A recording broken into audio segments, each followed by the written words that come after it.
Vamos ahora a dar la palabra a Carlos Arrieta Antón. Es maestro y licenciado en Filología Hispánica.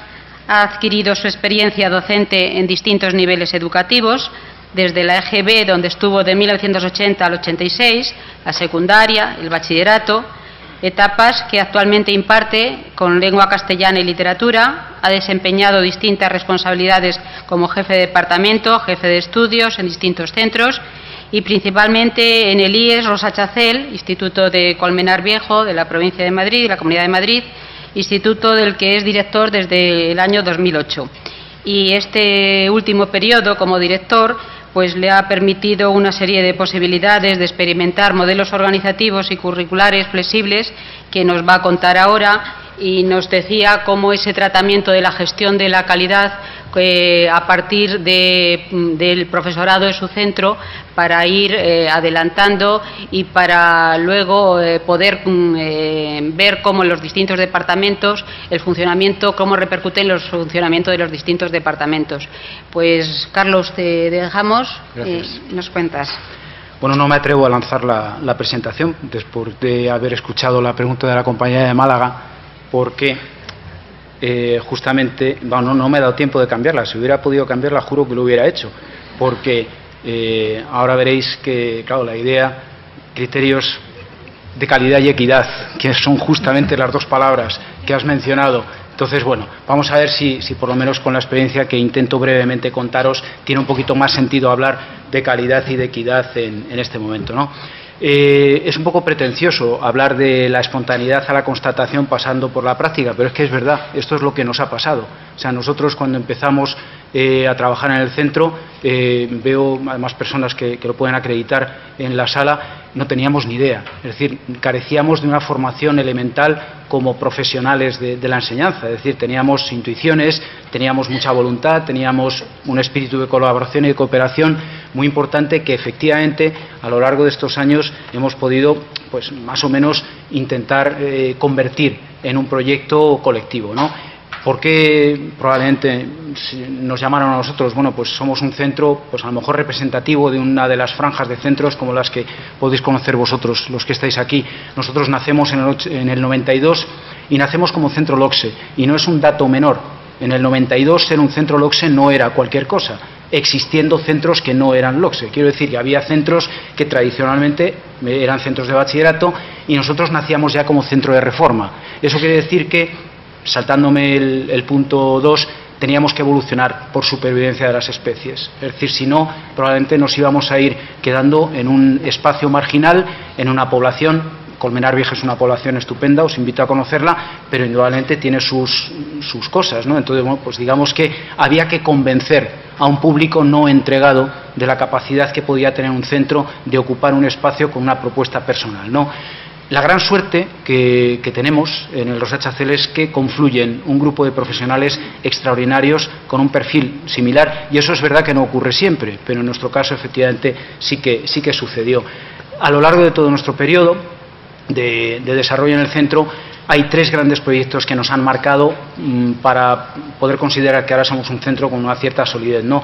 El primero de ellos se puede remontar allá al año 95-96, que es el programa de gestión de calidad, que como sabéis muchos de vosotros tuvo un auge extraordinario durante esa década, más o menos del 95 al 2000 y pico, luego de repente quedó un poquito diluido. Me parece que hay alguno que puede decirlo con más seguridad que yo incluso.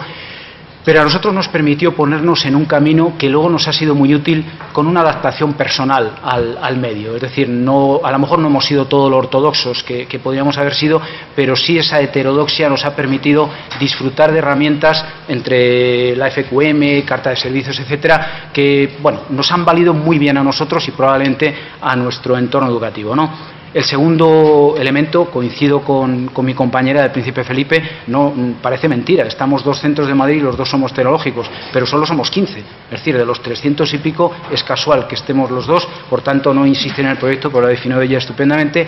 Y en tercer lugar, el convertirnos en Colegio del Mundo a través de la Asociación del Bachillerato Internacional, de la Organización del Bachillerato Internacional, también ha sido determinante en nuestro periplo, ¿no?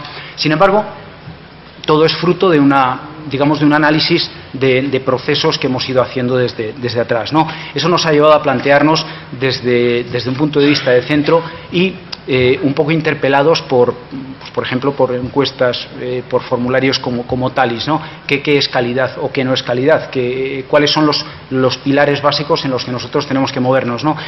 Para algunos probablemente es un clima adecuado de convivencia. Yo creo que mi niño vaya al cole y no le pase nada en el patio, ¿no? Para otros es buenos resultados académicos. ¿Qué es un buen resultado académico? Por cierto, son buenas notas, es que todos los de la clase aprueben, es que apruebe igual el que entró con 5 pendientes del curso anterior, que no lo sé. Satisfacción entre padres, profesores, alumnos.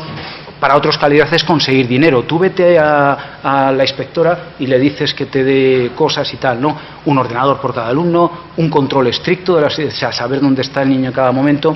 Es decir, la respuesta depende de lo que cada uno espera de la institución educativa. Y antes comentábamos, los que estamos en la mesa, que qué difícil es ser institución educativa cuando la mayoría de los problemas terminan recayendo en la propia escuela. Es decir, si hay un problema de tráfico, la escuela tiene que hacer educación vial. Si hay un problema de género, la escuela tiene que hacer una asignatura que aborde eso, ¿no? Entonces, bueno, cada uno tendríamos seguramente una respuesta a esta pregunta, ¿no? Nosotros entendíamos que había que buscar un concepto de calidad y de equidad, porque somos nosotros, es decir, para todos los que de alguna manera actuamos en este proceso, ¿no? Y entendíamos que no podía ser otra cosa que ese conjunto ordenado y planificado de iniciativas que aparecen de manera ya consolidada, pero porque son fruto de la constatación de que colaboran de forma estrecha a un logro periódico de objetivos. O sea, es una definición un poco mazacote, ¿verdad? Pero sí que responde a la reflexión de mucho tiempo, ¿no? Es decir, detrás de cada una de las iniciativas hay personas, hay recursos, hay decisiones, algunas de las cuales son explícitas, es decir, algunas forman parte, digamos, de lo que oficial o normativamente en la estructura de los centros tenemos que respetar y tenemos que sustentar, pero otras son implícitas y son el estilo propio, o sea, el carácter con el que el centro es capaz de responder a lo que en el entorno se encuentra. Así, nosotros entendíamos que para intentar llevar a cabo una gestión que sea sensible, la palabra es fundamental, sensible a la realidad de todos, tenía que asentarse en estos 4 pilares: necesidad de recursos, modelo organizativo y análisis de los resultados. Es decir, necesidades porque no podemos gestionar sin saber qué es lo que pasa a nuestro alrededor; recursos porque no podemos gestionar sin saber qué tenemos para hacerlo; modelo de organización que coja esos recursos y digamos que haga algo para que las necesidades sean paliadas; y finalmente recoger todo en un análisis sensato, maduro, objetivo, positivo y crítico con lo que hacemos, ¿no? Así, cualquier iniciativa tendría que ser resultado de esa trayectoria durante la que se pueda constatar medidas sobre todo en el ámbito organizativo, en el ámbito pedagógico y en el ámbito administrativo. Es decir, iba a decir, tan importantes uno como otro. Solemos focalizar mucho en el ámbito pedagógico, pues porque quizás es donde nos sentimos más seguros, pero el ámbito organizativo y el ámbito administrativo son igualmente importantes, ¿no? Nosotros lo hemos concretado en 7 aspectos, 7 ámbitos, 7 lugares donde intentar concentrar nuestro foco de interés. Cada uno de ellos está desarrollado posteriormente, pero quizá la falta de tiempo sea mejor que lo consultéis si es interesante, que lo miréis en la documentación que quede del Congreso, ¿no? Primero, gestionar acertadamente la diversidad de niveles curriculares en el aula. Es una realidad que los niveles curriculares son dispares y es una realidad que no tenemos una respuesta para eso. Es decir, ahora mismo podríamos hacer una breve encuesta rápida, decir, a ver, levantad la mano los que pensáis que debemos agrupar por niveles. Levantad la mano los que penséis que tenemos que agrupar por grupos heterogéneos, que mezclen un poco para que haya modelos positivos, que unos alumnos se fijen en otros, que haya transmisión horizontal de aprendizajes. Es decir, no hay una respuesta. Lo que sí es verdad es que no se puede dar una única respuesta para ninguno de los centros, sino que cada centro tiene que analizar acertadamente la diversidad que tiene y hacer un diseño pues casi único e individual, incluso diría para cada curso escolar, ya no como concepto de centro, sino para curso escolar. En segundo lugar, la elección del profesorado. Nosotros somos centro público y sabéis lo que eso supone en cuanto a elección de profesorado, pero lo que sí sabemos todos es que, bueno, una buena gestión de personal llevada desde un equipo de profesores puede intentar, por lo menos, situar a cada profesor donde va a poder dar más de sí. Es decir, sabemos y no tenemos la culpa a nadie, pues que hay profesores que tienen más, menos habilidad, menos don de gentes o no sé. Entonces, bueno, pues es muy probable que sea fácil buscar el lugar adecuado para cada profesional, porque todos, absolutamente todos, tienen un montón de potencial.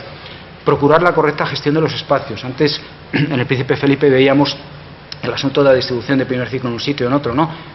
No es una cuestión baladí el dónde ubicamos los espacios, porque eso va a dar lugar a la mayoría de los conflictos de contacto entre las personas que están en el centro, ¿no? Garantizar un clima mínimo de concentración y trabajo, evidentemente, ¿no? Incorporación eficaz de los recursos tecnológicos. Nosotros tenemos la suerte de pertenecer a un proyecto que nos lo ha dado prácticamente ya hecho en cuanto a dotación. Ahora, la dotación es fascinante, pero si no pasamos de la fascinación a la metodología, estamos perdidos. Entonces, efectivamente, nosotros hemos vivido la fascinación un año, pero desde hace 3 ya estamos trabajando cómo pasar de esa fascinación a la metodología, ¿no? Una comunicación rápida y transparente con los profesores y con las familias. Es decir, esas estrategias que ahora son muchísimo más fáciles, pues porque tenemos SMS, tenemos grupos de correo, tenemos un montón de herramientas que probablemente hace 10, 12 años no estaban a nuestro alcance. Y luego una cultura constructiva y eficaz del análisis de resultados, pero como convicción. Es decir, yo escucho a mis compañeros, y me estáis escuchando con cierta convicción, ¿verdad? Escucho a mis compañeros a decir, joder, ya nos han castigado a revisar nuestros resultados. Y es verdad, o sea, sigue habiendo cierta resistencia en los centros a revisar resultados como si fuera un castigo. Es decir, joder, es que pues si los chicos no aprenden, será porque no estudian. Bueno, pues efectivamente hay una parte de razón en esa afirmación, pero bueno, vamos a averiguar si esa es la parte principal de lo que hacemos, ¿no? Bueno, como os decía, todos estos puntos están desarrollados con una serie de iniciativas que nosotros hemos ido desarrollando en varios años en el Rosa Chacel, y bueno, pensamos que hemos dado con una manera de trabajar, ¿no? Las salto porque creo que podéis consultarlas en su momento. Y luego una serie de herramientas, como decía antes, a veces no necesariamente ortodoxas, sino herramientas que son fruto de lo que nosotros podemos hacer, jugar al límite con la autonomía del centro. Poquita autonomía, como sabéis, porque si la autonomía puede ser presentar un proyecto, pues no lo sé, pero la autonomía real y eficaz probablemente no está todavía al alcance, pero sí podemos jugar con la que tenemos y jugar con el modelo de organización, hacer valer el rigor y el prestigio que nosotros vamos adquiriendo, digo cualquier docente va adquiriendo en su entorno, y estar orgullosos de ello. Planificar objetivos concretos definidos anualmente, esto sonará, planes de mejora periódicos, y además la herramienta utilísima, los planes de mejora, porque digamos que estructura y vertebra, me pisó la palabra la compañera, pero lo de vertebral es clave, ¿verdad? Trabajos por proyectos de innovación y retroalimentación de esos proyectos, crear un tejido de herramientas tecnológicas que faciliten la eficacia de esos procesos cotidianos, y participar en la medida de lo posible en todas las evaluaciones periódicas internas y externas que podamos hacer. Nosotros, me imagino que como vosotros, recibimos un bombardeo de entidades, tanto universidades como propios estudiantes de máster, que te piden que rellenes un formulario porque están haciendo un estudio, etcétera, ¿no? Simplemente el acto de dedicar 10 minutos a reflexionar sobre lo que nos piden ya es un acto de evaluación. Entonces, si a eso le podemos dar un valor, pues fenómeno. Experiencias, bueno, pues la anticipación de programas de diversificación al primer ciclo de secundaria, cuando era primer ciclo de secundaria, ahora evidentemente es primero y segundo, no cabe. Incorporación de profesores de apoyo de compensatoria de las clases como profesores de materia, previsión de itinerarios adaptados a capacidades, necesidades y expectativas, ampliación de la oferta educativa hasta donde pueda llegar, programas de apoyo externo, que bueno, en la Comunidad de Madrid PROA refuerza ahora, que ha ido cambiando de nombre en estos años, y luego un plan de actividades extraescolares que aporte experiencias de difícil acceso para cierto perfil de alumnado. O sea, nosotros en Colmenar Viejo, cuando un alumno va a ir al teatro, pero no al teatro de por la mañana, donde se rivaliza por a ver quién dice la cosa más graciosa, sino al teatro de la tarde, donde la gente ha pagado sus 20 euros por la entrada y tiene que mantener un silencio y tiene que mantener un decoro, ¿no? Pues eso hay que proporcionárselo a alumnos que a lo mejor no tienen el acceso, ¿no? ¿Qué nos ha aportado a nosotros una experiencia como Talis? Pues por un lado contrastes, además contrastes significativos. Suponemos que las preguntas eran generales para todos los países de la OCDE. Claro, para nosotros era irrelevante preguntarnos por ciertas atribuciones del director porque no las tenemos. Entonces, nos extrañaba que alguien la estuviera, decía, pero que vosotros podéis hacer esto, nosotros no. Detalle de acciones que se entienden en otros lugares como cotidianas. Estamos hablando de que un profesor evalúe a otro dentro del aula. Bueno, pues sería fantástico, pero otros centros que parece que lo tienen, otros países que parece que lo tienen incorporado, para nosotros sería pues bastante costoso, ¿no? El funcionamiento dinámico de los órganos, como por ejemplo el Consejo Escolar, que bueno, deduciendo de las preguntas que se nos hacían, para nosotros se nos quedaba tremendamente corto lo que nosotros podíamos hacer, ¿no? Evaluación de la tarea de los profesores, fantástico el cómo planteaban las preguntas, el cómo podía hacerse y lo difícil que sería hacerlo aquí, ¿no? Y luego una interesantísima relación entre clima de convivencia y factores como cualificación y dotación de recursos humanos en el centro, es decir, o sea, cómo influye la cualificación de los profesores y la dotación en aspectos como clima de convivencia. Me parecía fantástico. Y luego ciertas constataciones que son evidentes, ¿no? El problema que tenemos de formación de los profesores nuevos. O sea, el modelo que sabemos todos que está en debate, hay que tomarlo de una manera mucho más sensata, porque hoy por hoy no puede ser que un estudiante que termina la carrera se presenta a una oposición, queda en un listado, entra y se forma en los primeros meses, tiene experiencia en los primeros meses directamente. Nadie nos pondríamos en manos de un médico en esas condiciones, probablemente, ¿no? Programa de iniciación profesional, acceso a la carrera docente y luego la propia carrera docente. O sea, qué expectativas tenemos los docentes de proyectarnos en una carrera, ¿no? Entonces, bueno, pues un poco esas eran las reflexiones y, bueno, pues podéis consultar la presentación si os resulta interesante o cualquier duda al respecto. ¿Vale? Gracias.